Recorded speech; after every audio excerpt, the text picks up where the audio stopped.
Assalamualaikum warahmatullahi wabarakatuh. Hordoftoota kabajamtoota keenya akkam nagaa fayyaa jirtan. Assalamualaikum warahmatullahi wabarakatuh. Akkam nagaa fayyaa jirra jirtu isin jechaa hordoftoota kabajamtoota keenya. Itti nagaa kennaa nagaa jirraa maaliif baddanii akka nun jennu wanni banneef isinillee quba qabdanii sababa sanii banne malee guyyaa meeqarra viidiyoo daldalin Guyyaa kudha takka kudha lama. guyyaa 10 moo 12 akkasii bakka waama taane rifanneetuma sababa sanii bannee isinillee rabbiraa fataa godhuu fi akkasii sababa kana banne malee waan birootu fi miti amma deebinee jirraa anii fi jedhillee erga wal agarrii turre. Turre jirree wal argine suma jirra guyyaa san dura numa wal argee viidiyoo waraabee viidiyoon sun waraabamee lafa jira. Wal argine kajuu waraabamee lafa jira jechuudha.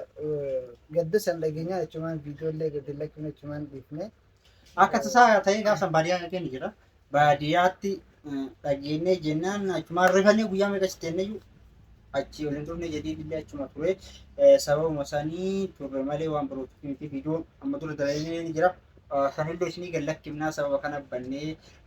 maa baddanii maarra jirtanii warri nuun jettanillee waan irra jirru ittuma jirraa isin argisiifnaa sababa kana bannee isin nagaa fayyaa qabdu isin jechuu fi nuti kara kennaa nagaa jirraa galata isaa rabba isin godhatee duraaf immoo rabbi jira waan nu godhu sa'eenaa maarra jirtanii jettanii warri keessa nu gaafattan maa baddee maarra jirtaa salgii fuutee moo akkamii akka sirraa dhumatee warri jettanillee dhumatee hin dhumannee kara tokkoon salgii godhachuuf yaalii godhaa jirraa salgii godhachuuf amma murteessine wanni tokkoffaa wanni isinitti himuuf amma dhufneef salgii godhachuuf warri akka salgii godhan salgii gootu naan jedhanii dirqama salgii guddatee xiqqaatee hin beekne salgii ni goona. Sanillee kan duratti arginu ta'a. San dura garuu viidiyoon waraan hedduu jira kakkaata waa hedduu jira sanillee isinii gallakkifna. Har'aaf immoo nagaumaa fi eessa jirtan warra jettanii nu gaafataniif azirraa amma adaamaa dhufu jedhii wajjin adaamaa jirraa yoo. Innaa sababa kana onlaayinii raabannee sababa kana viidiyoollee isinii gallakkisuu dhabnee viidiyoon immoo kan waraabnee hin jira viidiyoo hedduutu jira. Gaddoonitti dhagameef sababa sanii bannee nullee rifanneetumaan viidiyoo gallakkisuu dhabne amma deebinee dhufne isin jenna jadii illee kunoo anuu bira jira erga gaafsaniitii wajjumaan jirraa addaanuun baane kan jechuudha. Egaa hordoftoota keenya akkuma isin jennetti kan addunyaarraa deemees rabbiin rahmataa godhuuf jannata keessatti inshaallah wargarra nullee warra jannataa godhee kan isinillee warra jannataa godhacha keessa rabbi wal agarsiisuun jaa. Hundaafuu rabbii jira namni hundinuu du'an oolu gadditeef rakkatteef ibcinqiteef wanni fiddu takka hin jiru maaliif karaa keenya duutiinis karaa keenya waan hafan qabne jechuu barbaadeeti ni beektan isinis waan hafan qabne hatta ana namni addunyaatti irraa kan deeme takkuma takka ayyaana akkasi hundaafuu kakutteef rabbi rahmataa godhuu fi jannata alfirdoosin rabbi haa qananiisu. Nutis gaa hojii keenya akkuma itti fufne jirraa gammachuu muktaares akkuma itti fufte jirti hin dhaabne sagalee nama hedduutu naa kaa'ee waatsaappiidhaa fi gara feesbuukaatiinis nama hedduutu maal gootanii deemu gaafatan nuti immoo waa hunda asittis gadda sana eega dhageenye booda uummanni gandilleen baadiyyaan gandii muktaaree fi gandii soddaallee hundinuu dhagayanii gaddarra jirraa nuti beeknaan nurraa callisanii cuma galbuma tattaa'u jirraa ammaan tana kalee ol baanee baadiyyaarraa ol baanee as jirraa nutiis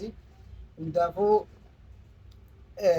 gammachuu muktaar sargii muktaares godhuudhaaf ammaan tana qophiirra jirra inshaallah eegallee jirra maal goonane wanni goonu takka hin jirtu jiruun akkanuma nutis warri hafee jiraachuuf tattaafanna akkas jechuudha jireenyaaf tattaafannaa nuti amma jireenya keenya akka muktaar sargii godhatu kanaaf wal qabatee sargii isaatis godhuudhaaf amma guyyaa isaa qabata guyyaa inni qabatetti godhan gandi baadiyyaalleen sanaafuu guyyaa san inni qabatee wal mareennee ganaa guyyaa nu mijaa'utti guyyaa san sargii baadiyyaa gootu malee jaaniini sargii san godhuudhaaf ammaan tana qophiin jirra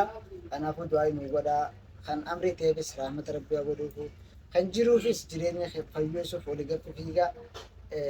namummaan fadhee kan biyya baqaa keessa jiru kan biyya keessa jiru namutu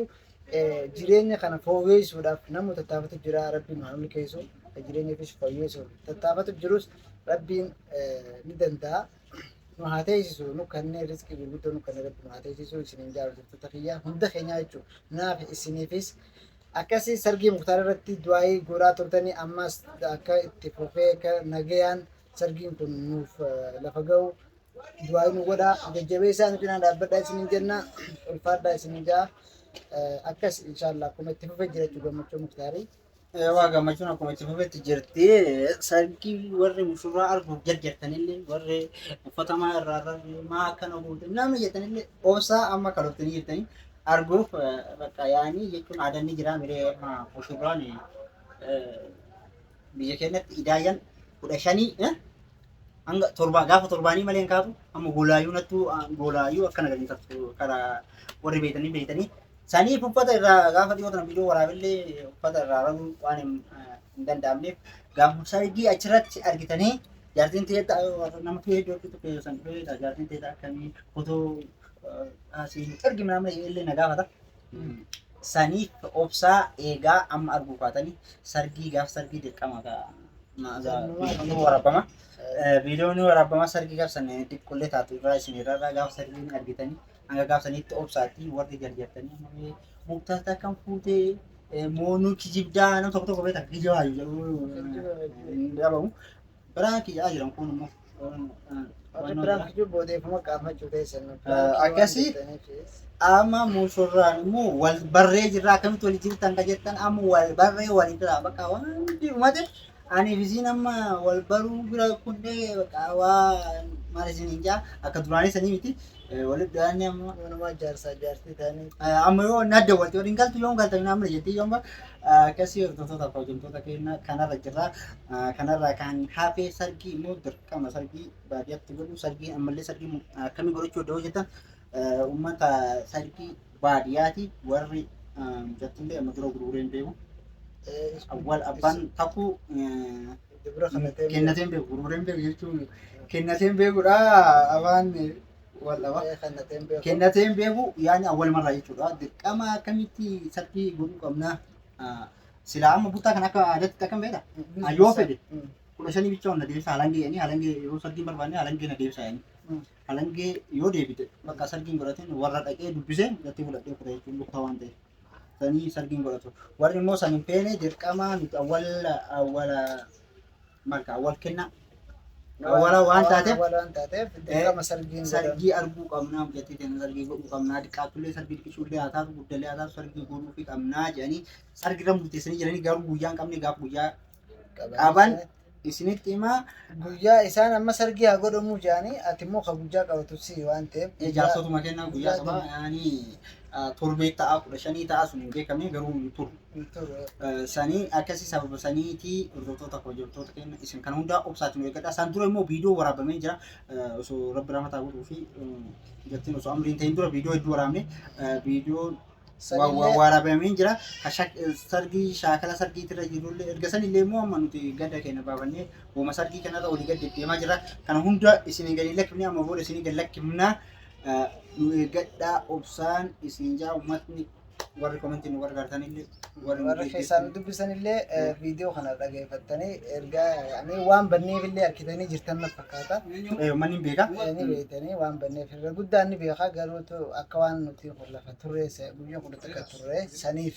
Guyyaa 10 turre nuti nu marfannee warra sooshaal miidiyaa telefoon jattii tana eegisee amni taatu baay'ee rafadhe maaliif bakka tasa duun kun nama nutun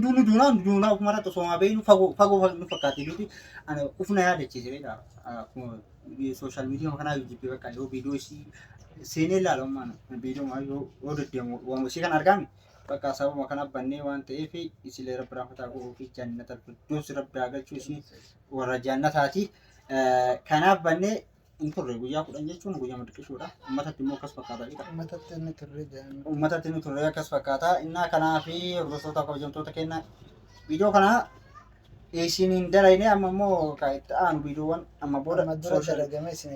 isinii gallakkifna asumaan salaamu alaikum warahmatullaahi wabarakaatuhu horaa bulaa deebanaa galatoomaa hedduu isin jaalanna hedduu isin kabajna sargii kiyya immoo guyyaa sargii kiyya isin hima qophiin eegaa akkasitti warra dhoofsaa dhufuu barbaadanillee warra sargii dhufuu barbaadanillee warri kaamini jiraami warri minzeenaa ta'uu barbaadanillee takka takkaan warri mushurraatti warri minzii ta'uu barbaadanillee akkasitti takka takkaan kottaa. Assalaamu alaikum warahmatullahi wabarakatuh. Bye bye.